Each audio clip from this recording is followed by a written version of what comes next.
பழையாறைக்கு போயிருக்காரு. சுத்தி சுத்தி வந்தாரு, எங்கேயும் கோயிலை காணோம். ஐயோ, கோயிலை போய் சாமி வழிபாடு பண்ணிட்டு தானே நம்ம சாப்பிட போவோம், இங்கே சாமியவே காணுமே, கோயிலையே காணுமே அப்படின்னு சொல்லி ஒரு குப்பை மேடு கிடந்தது, அது மேலே உட்காந்துக்கிட்டு என்னடா பண்ணேன்னு யோசிச்சுட்டு இருந்தார். அப்போ தெருவழியா ஒருத்தர் போனார், அந்த ஊருக்காரரு. அவரை கூப்பிட்டு ஏன் அந்த ஊரில் சிவன் கோயிலே கிடையாதான்னாரு. ஏன் இல்லை, நீங்கள் அது மேலே தான் உட்காந்துருக்கீங்கன்னா. படான்னு திடுக்கிட்டு எந்திரிச்சாரு. இது குப்பை மேடு இல்லைண்ணே, தோண்டி பாரு, உள்ள சிவலிங்கம் இருக்குன்னா.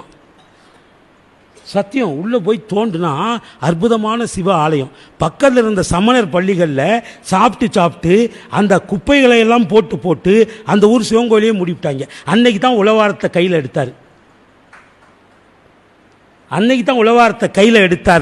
தென்கடம்பை திருக்கர கோயிலான் தன்கடன் அடியேனையும் தாங்குதல் என்கடன் பணி செய்து கிடப்பதேன்னு உழவாரத்தை எடுத்து அங்கங்க போற இடமெல்லாம் சுத்தம் பண்ணாரு. அதனால அப்பர் பெருமானுடைய திருவுருவம் நின்ற கோலத்தில் இருக்கும். அது கையில உழவாரம்